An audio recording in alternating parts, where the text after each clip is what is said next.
Your Majesties, Your Royal Highnesses, esteemed Nobel Prize laureates, Excellencies, ladies and gentlemen.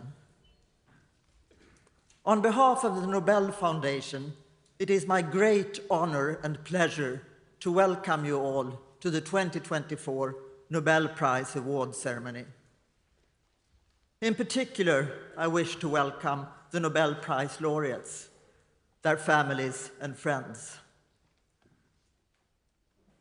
Today in Oslo, the Nobel Peace Prize was awarded to Nihon Hidankyo, also known as Hibakusha, and I quote, "for its efforts to achieve a world free of nuclear weapons, and for demonstrating through witness testimony that nuclear weapons must never be used again," end of quote.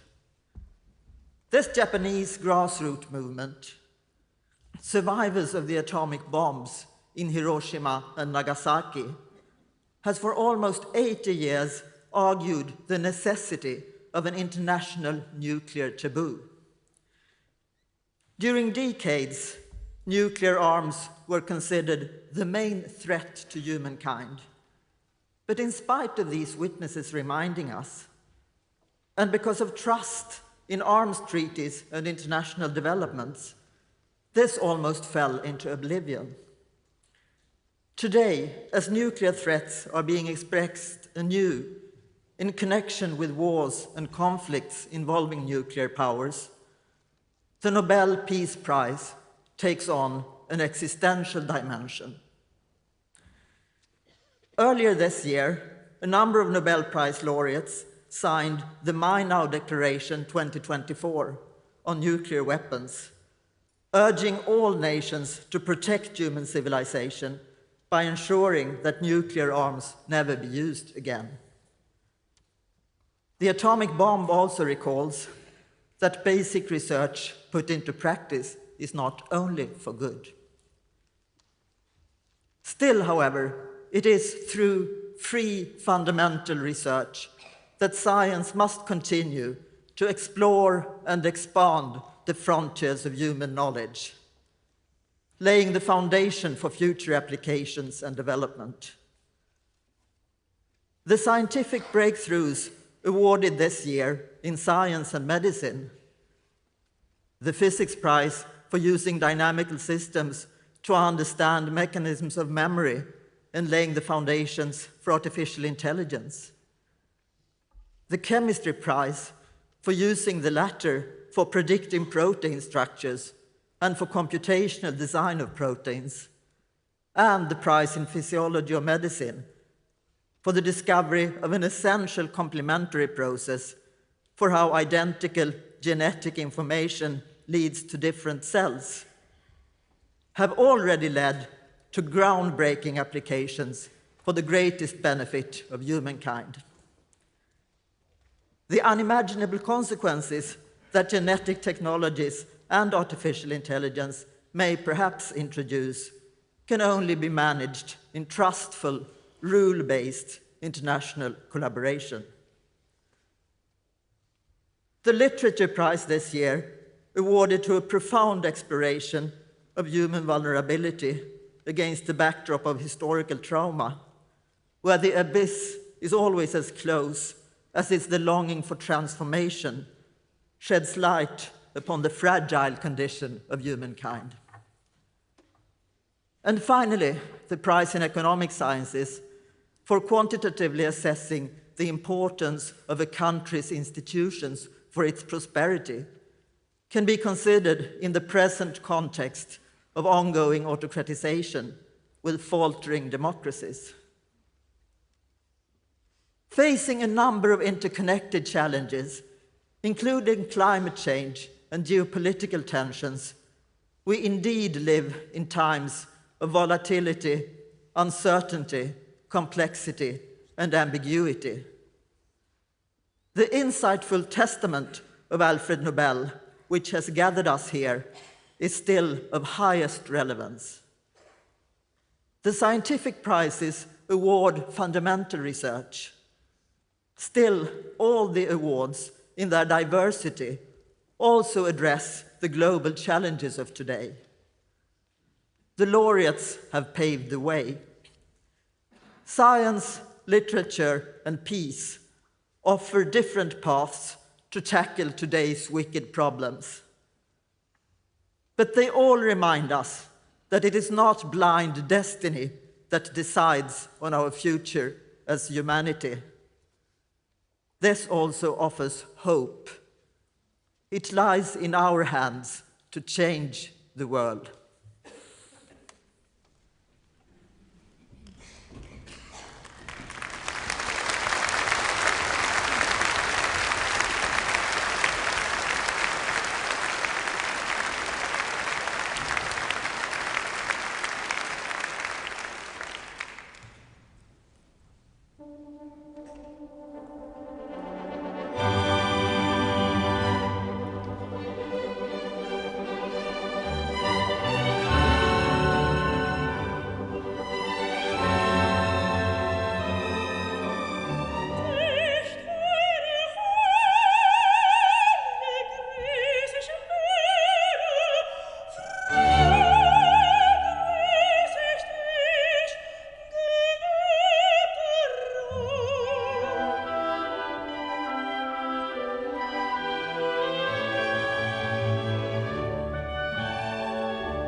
Your Majesties, Your Royal Highnesses, esteemed Nobel Prize laureates, ladies and gentlemen. As you arrived here today, you recognized some faces instantly, and names came to you in a flash. Other names may have slipped your mind, and perhaps you felt a twinge of frustration, scanning your memory for the circumstances of the past encounters that just won't come into focus. Memory association works as a scaffold to understand new information. With every thought, the billions of neurons in our brain develop stronger connections. In 1949, the Canadian psychologist Donald Hebb said, "Neurons that fire together, wire together," to describe the mechanism of learning. This year's Nobel Prize laureates in physics, John Hopfield and Geoffrey Hinton, were inspired by the network of neurons in the human brain. They developed artificial neural networks, which are fundamental for machine learning, allowing computers to learn without explicit programming. In 1982, John Hopfield discovered that the physics describing how atomic magnetic moments align in solids, giving them magnetic properties, can also be used to describe the interactions between neurons in our brains. He developed a dynamical model for the associative memory based on networks of binary nodes, where nodes were assigned values determined by the weighted sum over all nodes. Like a ball rolling down a hill, the dynamics drive the system into the valleys of the energy landscape, where it relaxes. In these valleys, memories are located as stationary states. So this is where you will find the name of the acquaintance you were searching for in your memory landscape. As a theoretical physicist with deep roots in solid-state physics and a passion for complex processes in biophysics and neuroscience, John Hopfield's achievements are a testimony to the power of interdisciplinary thinking. Geoffrey Hinton extended Hopfield's model using ideas from statistical physics. The invention is called the Boltzmann machine, named after the Austrian physicist Ludwig Boltzmann. It contains multiple layers of nodes, and is trained using given sets of patterns. Once trained, the network can generate new patterns that resemble those in the learned set. Geoffrey Hinton is a leading figure in the development of efficient learning algorithms. He pioneered the efforts to establish deep and dense neural networks. Such networks are effective in sorting and interpreting large amounts of data, and self-improve based on the accuracy of the result. Today, artificial neural networks are powerful tools in research fields spanning physics, chemistry, and medicine, as well as in daily life. While they can aid humans in delivering fast answers, it is our collective responsibility to make sure that they are used in a safe and ethical way.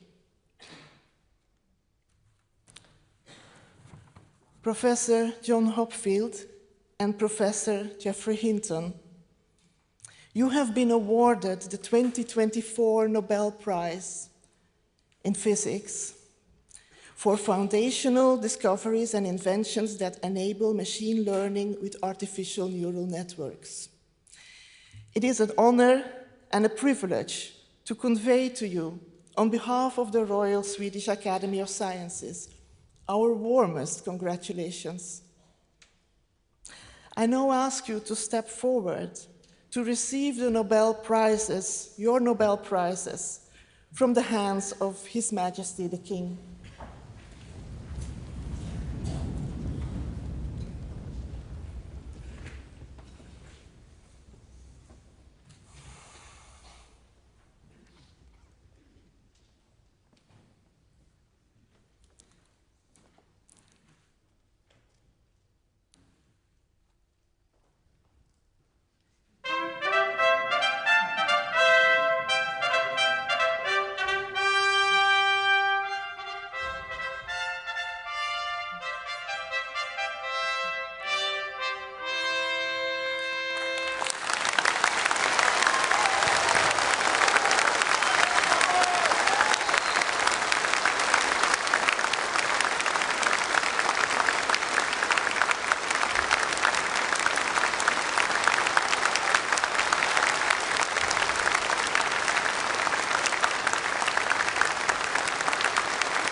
Your Majesties, Your Royal Highnesses, esteemed Nobel Prize laureates, ladies and gentlemen, proteins are the macromolecules that enable the chemistry of life.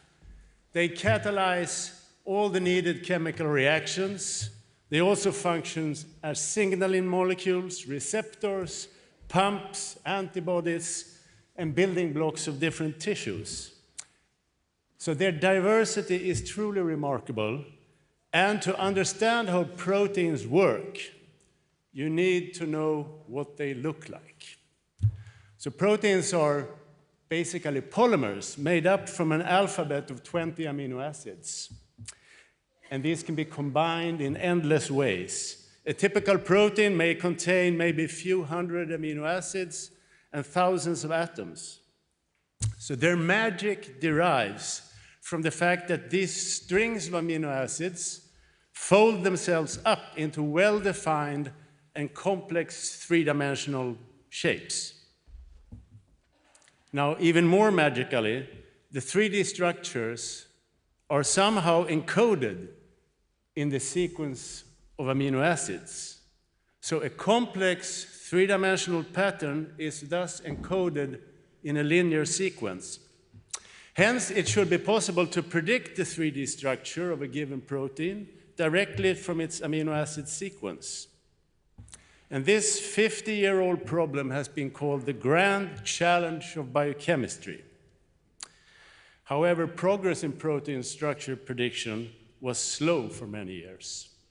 But one can also turn the problem around and ask, given a certain 3D structure, what amino acid sequences would fold up into this structure? This would enable the design of completely new proteins. And David Baker showed in 2003 that it was possible. He could design new structures that had never been seen in nature before and compute what sequences would give these structures. He could then experimentally verify that the computational predictions were correct. So this is what we now call computational protein design. And following the first breakthrough 20 years ago, David Baker has designed a multitude of new proteins with many exciting applications. Virus inhibitors, nanomaterials, protein switches, and sensors, just to mention a few. Now, the reverse problem of predicting the three-dimensional structure directly from the amino acid sequence, it had to wait until the year 2020 for the real breakthrough. And this was when Demis Hassabis and John Jumper and their co-workers had developed the now famous AlphaFold 2 computer program. It basically cracked the code. AlphaFold is an ingenious piece of neural network engineering that showed unsurpassed performance in protein structure prediction. And utilizing the vast amounts of experimental data stored in structure and sequence databases, the network is trained to discover correlations and patterns among amino acid sequences. This enables it to produce astonishingly accurate structural models directly from the sequences. It's really no exaggeration to say that AlphaFold has caused a revolution in structural biochemistry. David Baker, Demis Hassabis, and John Jumper, your groundbreaking work in computational protein design and protein structure prediction has revolutionized these fields. It has opened up completely new possibilities to design proteins that have never been seen before, and we now have access to predicted structures of all 200 million known proteins. These are truly great achievements. On behalf of the Royal Swedish Academy of Sciences, I wish to convey to you our warmest congratulations. May I now ask you to step forward and receive your Nobel Prizes from the hands of His Majesty the King.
Your Majesties, Your Royal Highnesses, esteemed Nobel Prize laureates, ladies and gentlemen.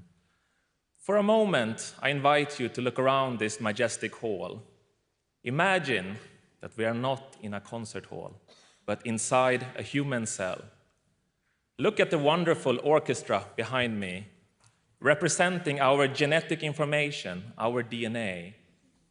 Now let each musician with their respective instrument correspond to a single gene.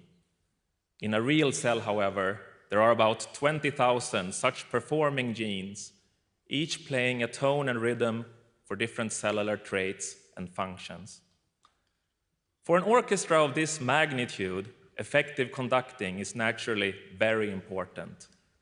For decades, it was known that proteins called transcription factors were conductors needed to guide the cellular symphony by amplifying or dampening the performing genes. This year's Nobel Prize in Physiology or Medicine is about the surprising discovery of a novel type of conductors called microRNAs that provide additional and crucial guidance over the cellular orchestra. MicroRNAs are conductors with a special ability. Instead of passionately making gestures to either amplify or dampen music intensity, microRNAs tell musicians only when to quiet down or take a break. You there, play softer. You take a break. Victor Ambros and Gary Ruvkun investigated how genes control organ development in a 1 millimeter long worm. More than a decade of persistent research led them to discover the first microRNAs and to discover how microRNAs control gene activity. MicroRNAs bind messenger RNA, the intermediate carrier of genetic information from the DNA to protein production, thereby reducing protein or messenger RNA amounts. Their groundbreaking discovery in a small worm had major implications for humans and all multicellular life. MicroRNA genes were soon found across animals and plants, and even in certain viruses. In fact, animal microRNAs arose around 600 million years ago, when cells organized into more complex life forms, and microRNAs expanded in numbers in their genomes. The human genome contains around 1,000 microRNAs that control the activity of other genes through embryonic development and in adulthood. You there, play softer. You take a break. The laureates are excellent examples of how curiosity-driven basic research, exploring fundamental questions about cellular and organismal function, can advance our understanding of physiology and medicine in ways that couldn't have been predicted. Basic research is the driver of biomedical knowledge. Thanks to the groundbreaking discovery and research performed by Ambros and Ruvkun, a highly unexpected yet crucial layer of gene regulation was uncovered that is essential for complex multicellular life. The microRNAs regulate the activity of other genes to keep us alive and thriving. The laureates have revealed that sometimes the most beautiful cellular music comes not just from knowing when to play, but knowing when to be quiet. Dear Professors Ambros and Ruvkun, on behalf of the Nobel Assembly at the Karolinska Institutet, it is my great honor to convey to you our warmest congratulations. And I invite you now to step forward to receive the Nobel Prize from the hands of His Majesty the King.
Eders Majestäter, ärade pristagare, mina damer och herrar.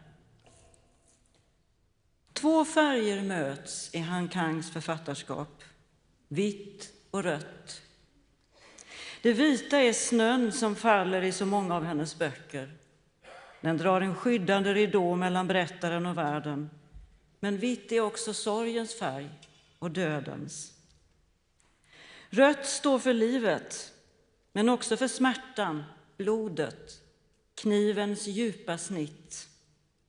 Textens röst är stundtals förledande mjuk, men den talar om obeskrivlig grymhet, om ohjälplig förlust. Blodet från kropparna som travats i högar efter massakern rinner, mörknar, blir till en uppfordran. En fråga som texten inte kan besvara, men inte heller ignorera. Hur ska vi förhålla oss till de döda, de bortförda och försvunna? Vad kan vi göra för dem? Vad är vi skyldiga dem? Det vita och det röda symboliserar en historisk erfarenhet som Han Kang återkommer till i sina romaner. I Jag tar inte farväl från 2021 skapar snön ett rum där mötet kan ske mellan levande och döda och de som svävande mittemellan ännu inte bestämt sig för vilken kategori de tillhör. Hela denna roman utspelar sig inuti ett snöfall där berättarjaget lägger pussel med sina minnesbilder samtidigt som hon rör sig motståndslöst genom tidsskikten och umgås med de dödas skuggor och tar del av deras kunskap. För det handlar ytterst alltid om kunskap. Att söka sanningen också när den är omöjlig att stå ut med. Med utsökt konkretion kan hennes väninna, trots att hennes fysiska kropp befinner sig i en sjukhussäng många mil därifrån, plocka fram en arkivlåda ur en hylla och leta upp ett dokument som fogar ännu en bit till den historiska mosaiken. Drömmen spiller över i verkligheten, det förflutna i nuet. Ständigt sker hos Han Kang dessa förskjutningar där gränserna löses upp och i osäkrade tillstånd rör sig människorna med sina känselspröt riktade åt båda hållen, beredda att uppfatta signalerna och tolka dem. Kanske bryts de ner av detta seende och vittnande som alltid sker till priset av den egna sinnesron. Ändå fortsätter de med den styrka som krävs. Glömska är aldrig målet. Vem dödade mig? Frågar den mördade pojkens själ, medan de ansiktsdrag som definierade honom i livet löses upp och försvinner. För den som överlevt är frågan en annan. Hur ska jag leva vidare med den här kroppen som bara varit mig till plåga? Hur kan jag återfå den kropp som tortyren förvandlade till enbart ett blödande ting. Men när kroppen ger upp fortsätter själen att tala. När själen tröttnar fortsätter kroppen att gå. Längst där inne finns ett segt motstånd, ett stillsamt insisterande som är starkare än ord. Kravet på att minnas. Återigen, glömska är aldrig det som söks och är heller inte möjligt. Han Kangs människor är sårade, bräckliga, i någon mening svaga, men de har ändå just så mycket styrka och just den sorts styrka som behövs för att ta ännu ett steg och ställa ännu en fråga, begära ut ännu ett dokument, göra ännu en intervju med ett överlevande vittne. När ljuset sjunker fortsätter de dödas skuggor ändå att röra sig på väggen. Ingenting går någonsin över. Ingenting tar någonsin slut. Dear Hangang, on behalf of the Swedish Academy, it is my privilege to convey to you our warmest congratulations on the Nobel Prize in Literature 2024. May I now please ask you to step forward and receive your prize from His Majesty the King.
Your Majesties, Your Royal Highnesses, esteemed laureates, ladies and gentlemen. Not long ago, Sweden was a poor country, run with societal institutions only benefiting a narrow elite. Today, however, Sweden is one of the few lucky countries in the world enjoying both inclusive institutions and economic prosperity. Sweden has it all. So, if you come from a country like Sweden, you may think it obvious that institutions cause growth. But because we have it all, this is actually far from obvious. How can we be so sure it's not the other way around, that we can afford these inclusive institutions because of our economic prosperity? Or maybe, by some strike of luck in the distant past, some other underlying factor gave us both the institutions and our prosperity. In a very innovative move, this year's laureates solved this empirical conundrum by studying a huge intervention in human history, the colonization by the Europeans of large parts of the world, starting in the 16th century. By creatively using historical data on how vastly different the the institutions were that emanated from this colonial experience, they were able to provide solid evidence for a causal effect of institutions on growth. But their contribution was not only empirical. Through a series of original game theoretical models, they were also able to explain why institutions are so difficult to change. And these insights, as it happens, actually apply directly to the case of Sweden. Not far from here, in December 1918, the Swedish Parliament, on a late December night, about as cold as this one, passed an important government bill to secure both female and equal suffrage for the Swedish population. This particular decision can be seen as the eclipse of a series of reforms of both the political and economic institutions of Sweden. But the decision didn't come lightly. The conservatives, whose economic benefits were on the line, fought hard against it. In the end, on that cold December night, they accepted defeat. Why did they? The short answer is to thwart an imminent threat of revolution. The political situation in Stockholm at this time was tense as a bowstring. The year before had seen the Russian Revolution. Also in neighboring Finland, a civil war was raging. And then in early November 1918, the abdication of the German emperor sent shockwaves throughout the continent that also reached the Swedish capital. At this moment, the Swedish military conscripts were effectively disarmed, and an armored boat with a loyal crew moored in the waters close to the Swedish Parliament building. Yet, the conservatives understood a crucial thing. They couldn't sweet-talk themselves out of this situation. Simply promising future welfare reforms for the material benefit of the general population wouldn't do the trick, because everyone understood that come the day when the situation had calmed down, such promises could easily be broken. Thus, the only way to appease the masses was to relinquish power itself by extending the franchise. The more general significance of this so-called commitment problems has also been highlighted by the laureates. And it helps us understand not only why institutions are so persistent, but also why they sometimes, as in Sweden in 19, change. Professors Acemoglu, Johnson, and Robinson. These contributions are also of practical importance because the huge and persistent income gap between the poorest and richest countries in the world has enormous consequences for billions of people living in the world today. And your work shows that promoting democracy and inclusive institutions is an important way forward for closing this gap. So, it is my honor and my privilege to convey to you, on behalf of the Royal Swedish Academy of Sciences, our deepest and warmly felt congratulations. Now, please step forward and accept the prize from His Majesty the King.